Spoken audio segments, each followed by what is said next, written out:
नमस्कार दर्शक बंधु मु मुना स्वागत जनाऊँगी अमड़िया न्यूज को। दर्शक बंधु आज जनवरी 19 तारिख रविवार आज दिन ओडिशा तथा देश विदेशर ताजा खबर गुड़ी को जानवा चाहूले भिडटी को शेष पर्यंत देखंतु एवं भिडटी भल लगे लाइक शेयर मध्य करदेवे एवं प्रत्येक दिन यही ताजा खबर गुड़ी को जानवा चाहूले चैनल टी को सब्सक्राइब करी पाखर थिबा ऑल बेल नोटिफिकेशन आइकन टी को दबाई दियंतु। तेबे आसंतु नजर पकाइबा आजिर संपूर्ण खबर उपरे। चलित जनवरी मास 22 तारिख राज्य रे प्रधानमंत्री आवास ग्रामीण योजना पर सर्वे प्रक्रिया आरंभ हेबो। घर पाइबारु बाद पड़िथिबा योग्य हिताधिकारी माननकु एही सर्वे प्रक्रिया रे आवास प्लस मोबाइल ऐप माध्यम रे चिन्हट करने राज्य सरकार शनिवार समस्त जिलापाल और जिला परिषद कार्यनिर्वाही अधिकारी माननकु निर्देश जारी करिसेंती। एही सर्वे संपर्क रे व्यापक सचेतनता कार्यक्रम करने को मध्य विभाग परामर्श देइछंती। सबु पंचायत रे माइक जोगे घोषणा करा जिवो। रेकर्डिंग होइथिबा तथ्य राज्य सरकार जोगाई देबे जहाकु माइक जोगे प्रचार करा जिवो। सेहीपरि ब्लॉक और पंचायत मुख्यालय रे बड़ बड़ बैनर और होर्डिंग लगा जिवो। जेउठी जोगाजोगर सुविधा नहीं सेठारे स्थानीय सांस्कृतिक दल द्वारा स्क्रिप्ट प्ले करा जिवो। एही सर्वे संपर्क रे समस्त सोशल मीडिया रे व्यापक प्रचार करने को मध्य कहा जायछि। एही सर्वे जनवरी 22 रु मार्च 31 जाए चलिबो। परवर्ती खबर प्रधानमंत्री द्वारा सारा देश में लागू होइछि स्वामित्व योजना। आम राज्यर रायगड़ा जिले में मुख्यमंत्री द्वारा यही कार्यक्रम शुभारंभ करा जायछि। एही योजना रे सारा देश में 65 लाख लोकंकु प्रॉपर्टी कार्ड बा संपत्ति पत्र बंटा जायछि। ओडिशा रे प्रथम पर्याय रे 5टी जिला रायगड़ा झारसुगुड़ा गजपति ढेंकानाल एवं नवरंगपुर जिले में एही योजना कार्यकारी हेबाकु उद्यम आरंभ होइछि। एसबु जिलार मोट 3039टी ग्राम रे एही सर्वे चलीछि। शनिवार रायगड़ा जिले में एही योजनार शुभारंभ करी मुख्यमंत्री मोहन चरण माझी 242टी संपत्ति पत्र प्रदान करिसेंती। मुख्यमंत्री कहिसेंती प्रॉपर्टी कार्ड माध्यम रे साधारण लोकटीए केंद्र और राज्य सरकार को विभिन्न योजनार सुविधा नहीं पारिबो। बैंक रु लोन भी नहीं पारिबो। पूर्व सरकार जमीर पट्टा देइथिले किंतु चिन्हट बेले जमी मिलु नथिला। स्वामित्व योजना रे एही समस्या आदौ रहिबो नाही बोली मुख्यमंत्री कहिसेंती। परवर्ती खबर राशन कार्ड संपर्क में शनिवार खाद्य जोगाण मंत्री कृष्णचंद्र पात्र चांचल्यकर सूचना देइछंती। मंत्री कहिसेंती प्राय 4 लाख आयकरदाता मध्य राशन नेउथिले। प्रकृत सत्यासत्य जानिबा को अधिकारी को निर्देश दिया जाइछि। रिपोर्ट आसिले कार्यानुष्ठान नियाजिबो। आयकरदाता को राशन कार्ड रू बाद देबा पई प्रक्रिया आरंभ होइछि। राशन कार्ड आवेदन नहीं जोगाण मंत्री आहुरी मध्य कहिसेंती ई-केवाईसी सरिबा परे नुआ आवेदन पई पोर्टाल खोलिबो। प्राय 41 लाख एबे भी ई-केवाईसी अपडेट करि नाहंती। ई-केवाईसी परे केते भूत राशन कार्ड धारी अछंती ताहा स्पष्ट हेबो। परवर्ती खबर भारतर प्रथम पावर कंट्रोल टेक्नोलॉजी सेंटर उद्घाटित होइछि। भुवनेश्वर टाटा पावर पक्षरु निर्माण होइथिबा सेंटर को उपमुख्यमंत्री केभी सिंहदेव उद्घाटन करिसेंती। एही अवसर में राज्य मुख्य शासन सचिव मनोज आहूजा एवं टाटा वरिष्ठ अधिकारी उपस्थित थिले। उपमुख्यमंत्री यहाकु नहीं कहिसेंती कि ओडिशा रे एहा भारतर प्रथम पावर कंट्रोल टेक्नोलॉजी सेंटर। परवर्ती खबर आसंता 31 रु संसदर बजेट अधिवेशन। जनवरी 31 तारिख रु आरंभ हेउची संसदर एही बजेट अधिवेशन। संसद बजेट अधिवेशन प्रथम दिन में मिलित अधिवेशन को संबोधित करिवे राष्ट्रपति द्रौपदी मुर्मू। यह परदिन अर्थात फेब्रुआरी 1 तारिख रे बजेट आगत हेबो। केंद्र अर्थमंत्री निर्मला सीतारमण अष्टम थर लगी बजेट उपस्थापन करिवे।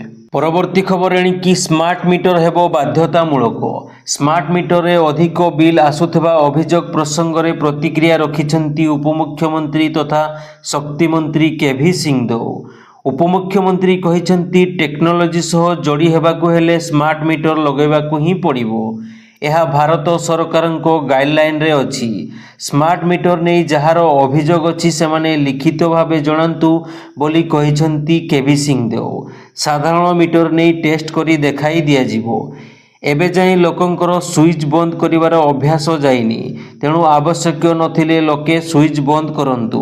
स्मार्ट मीटर रे अधिक बिल उठुनी तेणु स्मार्ट मीटर लगाइबा बाध्यतामूलक बोली कहिसंती शक्ति मंत्री तथा उपमुख्यमंत्री केभी सिंहदेव। परवर्ती खबर फेब्रुआरी पहिलारू सारा राज्य में परिवहन विभाग पक्षर नुआ व्यवस्था करा जाइछि। गाड़ी बीमा नथिले टोल गेट रे जणा पड़िबा सहित उल्लंघनकारी को धरा जिवो। स्वयंक्रिय प्रणाली रे एहा धरा जिवो। गाड़ी मालिकंको पाखकू ई चालाण जिवो। ई डिटेक्शन प्रक्रिया रे एहा कार्य हेबो। राज्यर 22टी टोल गेट रे एहा कार्यकारी हेबो। प्रथमे धरा पड़िले 2000 टंका जरिमाना अबा 3 मास जेल दंडादेश करा जिवो। सेहीपरि द्वितीय थर पई धरा पड़िले 4000 टंका जरिमाना अबा 3 मास जेल दंडादेश करा जिवो। उभय दंडादेश एका सहित मध्य कार्यकारी करा जाई पारे बोली राज्य सरकारक पक्षरु सूचना जारी करा जाइछि। परवर्ती खबर मालकानगिरी जिला सीमांत छत्तीसगढ़ सुकमा एवं बीजापुर जिला सीमांत अंचल रे गत 2 दिन तले होइथिबा बड़ एनकाउंटर रे 12 जन नक्सल मृत्युवरण करथिबा बेले बहु मात्रा रे माओ विस्फोरक और बंधुक एवं अन्य माओ सामग्री जबत होइथिला। जवान जंगल रे सर्च ऑपरेशन करुथुवा बेले एक बड़ सुड़ंग को ठाब करथिले। सुड़ंग भितरे सर्च करुथुवा बेले जवानों बोमा तैयारी करुथुवा सामग्री मिलिथिला। विपुल परिमाण रे विद्युत तार मध्य मिलिथिला। एथिसह बंधुक तैयारी करिवा मेसिन और अन्य विस्फोरक मिलिथिला जहाकू सुरक्षाकर्मी को टार्गेट करिवा पई रखा जाइथिला। तेबे एक बड़ धरणर अघटन को जवान एड़ाई देइथिबा कहा जाउछि। परवर्ती खबर तदंतकारी पुलिस अधिकारी को मिलिबो बाइक। एथिसह तदंतकारी अधिकारी को मिलिबो तदंत संपर्कित किट। प्रथम पर्याय रे 2500 बाइक थाना को दियाजिवो बोली पुलिस डीजी वाईबी खुरानिया कहिसेंती। 15 दिन मध्य राज्य में 779 थाना रे मिलिबो नुआ स्कॉर्पियो। पुलिस रो कार्यदक्षता बढ़ाइबा पई एही व्यवस्था होईछि। एथिरे रहिबो लैपटॉप स्मार्टफोन पेन ड्राइव। तदंतकारी अधिकारी को ईंधन मेंटेनेंस पई मध्य खर्च दियाजिवो। एणिकी मामलार तदंत करुथिबा अधिकारी पई आसिबो स्वतंत्र बजेट। एने राज्य सरकार को पुलिस विभाग पक्षरु प्रस्ताव दिया जाइछि। परवर्ती खबर राज्य में गढ़ी उठिबो एकाधिक सहर। सिंगापुर ठारू नियाजिबो वैषयिक सहायता। नुआ सहर गठन पई सिंगापुर सुरबन जुरंग सह बुझामणा पत्र स्वाक्षर होईछि। सहर बढ़िबा जगु बहु नुआ एनएससी गठन सह अनेक एनएससी को म्युनिसिपालिटी रे रूपांतरित करा जिवो। खूब शीघ्र राज्य सरकार एनै निष्पत्ति नेबे बोली कहिसेंती मंत्री कृष्णचंद्र महापात्र। परवर्ती खबर मैट्रिक परीक्षा पई प्रस्तुति समय रे परीक्षार्थी स्वास्थ्यकर खाद्य खांतु। राति रे अति कम रे 7 घंटा भलो निदरे सुअंतु। एहा सह सोइबा पूर्वरु गरम क्षीर किंबा नख उषुम पानी रे लेंबु रस पकाई पीवा भलो। मासक परे मैट्रिक परीक्षा देवाकू जाउथिबा परीक्षार्थी को ए विषय रे सचेतन करिबाकू ओडिशा विद्यालय शिक्षा कार्यक्रम प्राधिकरण ओसेपा पक्षरु समस्त जिला शिक्षा अधिकारी को निर्देश दिया जाइछि। सेहीपरि ओसेपा पक्षरु परामर्श दिया जाइछि जे छात्र छात्री दैनिक 8 घंटारू 10 घंटा पढ़िबा परे बाकी समय रे निजकू अन्यान्य कार्यक्रम रे नियोजित करांतु। एकाग्रता बढ़ाइबा पई किछि समय व्यायाम और योग करंतु। पुणी प्रति विषय पढ़िबा आरंभ रे 30 मिनिट लेखाएं पूर्वरु पढ़िथिबा पाठ को रिविजन और लेखिबा अभ्यास करंतु। परवर्ती खबर नव दास हत्या घटना रे चांचल्यकर तथ्य सामना को आसीछि। गोपाल नव दासको हत्याकारी ना आउ किए से नहीं प्रश्न उठिछि। राज्य फोरेंसिक लैबोरेटरी रिपोर्ट रे चांचल्यकर तथ्य खुलासा होईछि। एकाधिक बंधुकरू गुलीमाड़ होइथिबा रिपोर्ट रे उल्लेख रहिछि। घटना दिन स्वास्थ्य विभाग गाड़ी को मध्य 5 राउंड गुली होइथिला। गोपालकर बंधुकरू 3 गुलीरू गोटिए ब्लांक फायरिंग गोटिए अकामी होइथिला। अन्य एक गुलीर खका एपर्यंत मिलुनथिबा वकील सूचना दैछन्ति। परवर्ती खबर राजगांगपुर डालमिया सीमेंट प्लांट रे कोयला हप्र भूषिड़ी पड़िबा घटना। भग्नाशेष तळु मिलिला आउ जणे श्रमिकंको मृतदेह। पूर्वरु 2 जनंको मृतदेह उद्धार होइथिला।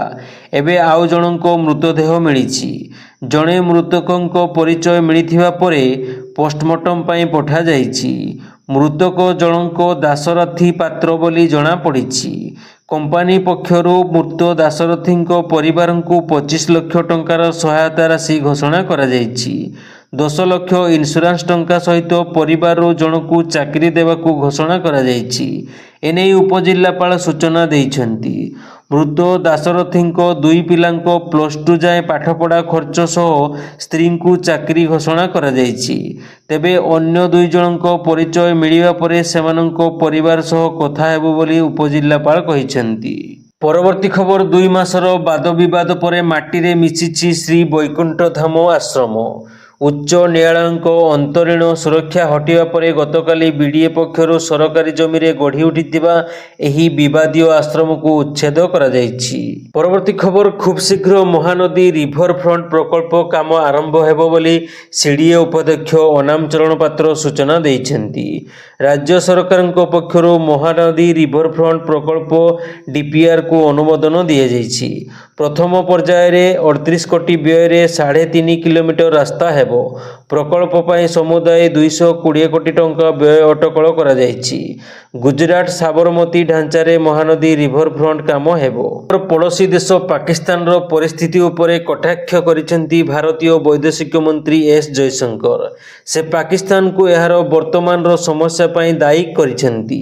ସେ କହିଛନ୍ତି ଯେ ପାକିସ୍ତାନ ସର୍ବଦା ସୀମାପାର ଆତଙ୍କବାଦକୁ ସମର୍ଥନ କରିଆସିଛି ଏବଂ ଏହି କର୍କଟ ଏବେ ଏହାର ନିଜସ୍ୱ ରାଜନୈତିକ ଗଠନକୁ ଗ୍ରାସ କରୁଛି। ପରବର୍ତ୍ତୀ ଖବର ଯାଜପୁର ଜିଲ୍ଲା ଦାନଗଦୀ ବ୍ଲକ ନୟାବଗପାଟିଆ ପ୍ରାଥମିକ ବିଦ୍ୟାଳୟରେ ଅଘଟଣ। ଖସଡ଼ା ଦୋଳିରେ ଖେଳୁଥିବା ସମୟରେ ତଳକୁ ଖସିପଡ଼ି 4ର୍ଥ ଶ୍ରେଣୀ ଛାତ୍ରଙ୍କ ମୃତ୍ୟୁ ହୋଇଛି। ମୃତ ଛାତ୍ର ଜଣକ ନଭଘନ ସାହୁଙ୍କ ପୁଅ ସୌମ୍ୟ ରଞ୍ଜନ ସାହୁ ବୋଲି ଜଣାପଡ଼ିଛି। ପରବର୍ତ୍ତୀ ଖବର ଆମ୍ ଆଦମୀ ପାର୍ଟିର ରାଷ୍ଟ୍ରୀୟ ସଂଯୋଜକ ଏବଂ ପୂର୍ବତନ ମୁଖ୍ୟମନ୍ତ୍ରୀ ଅରବିନ୍ଦ କେଜରିୱାଲ ଶନିବାର ଆଉ ଏକ ବଡ଼ ଘୋଷଣା କରିଛନ୍ତି। ସେ କହିଛନ୍ତି, ଆମେ ଦିଲ୍ଲୀରେ ବିଦ୍ୟୁତ ଓ ପାଣି ମାଗଣା କରିଛୁ। ଦୁଃଖର ବିଷୟ, ଭଡ଼ାଟିଆମାନେ ଏହାର ସୁଯୋଗ ନେଇ ପାରୁନାହାନ୍ତି। ଏହାର ଅନେକ କାରଣ ଥାଇପାରେ, କିନ୍ତୁ ମୁଁ ଭାବୁଛି ଭଡ଼ାଟିଆମାନେ ମଧ୍ୟ ଏହାର ଲାଭ ପାଇବା ଉଚିତ। ଦିଲ୍ଲୀ ବିଧାନସଭା ନିର୍ବାଚନ ପରେ ଆମେ ଏକ ଯୋଜନା ଆଣିବୁ ଯାହା ଅଧୀନରେ ଭଡ଼ାଟିଆମାନେ ମଧ୍ୟ ମାଗଣା ବିଦ୍ୟୁତ ଏବଂ ପାଣିର ସୁବିଧା ପାଇପାରିବେ। ପରବର୍ତ୍ତୀ ଖବର ସୋମବାର ଜାନୁଆରୀ 20ରେ ଆମେରିକାର ରାଷ୍ଟ୍ରପତି ପଦର ଶପଥ ଗ୍ରହଣ ଉତ୍ସବରେ ଡୋନାଲ୍ଡ ଟ୍ରମ୍ପ 2ଟି ବାଇବେଲ ଧରିବେ। ଏଥିମଧ୍ୟରୁ ଗୋଟିଏ ତାଙ୍କୁ ତାଙ୍କ ମାଆଙ୍କଠାରୁ ଉପହାର ସ୍ୱରୂପ ମିଳିଥିଲା। ଅନ୍ୟଟି ଲିଙ୍କନ ବାଇବେଲ ହେବ। ପ୍ରବଳ ଥଣ୍ଡା ଯୋଗୁଁ ଏଥର ଟ୍ରମ୍ପ ଶପଥ ଗ୍ରହଣ ଉତ୍ସବ ଖୋଲା ସ୍ଥାନରେ ଅନୁଷ୍ଠିତ ହେବ ନାହିଁ।